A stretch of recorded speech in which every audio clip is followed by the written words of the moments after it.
তিত র্যাঙ্কিং করবো আজকে।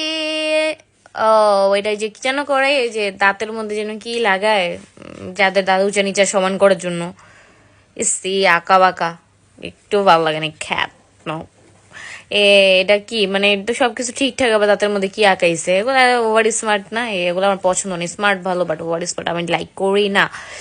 এরা কি কাইল্লা কাইল্লা দাঁত, উপরেটা ঠিক আছে, নিচেটা কি পোকা খেয়াল নাকি, আমি টেন দিলাম, ভালো না, সরি। বমি আসতেছে এগুলা দেখা। মাঝখানে কি হয়েছে, হাত তেরি। ওমা দাঁত নেই, খালি এন্দে একটা ভূতের দাঁতের মতো, এগুলা কি র্যাঙ্কিং করবো আমি? এই দাঁত তো ভালো, কিন্তু এর সোয়াল ধরে রাখছে কেন? এটা দাঁত কিন্তু ভালো, যেহেতু আমি তিত র্যাঙ্কিং করতেছি, দাঁত দেখে আমি পয়েন্ট করি। দাঁতগুলা চকচকা, কিন্তু মানে ভূতের ভূতের দাঁত মনে হইতাছে। দিব না আমি এটা নাম্বার 1।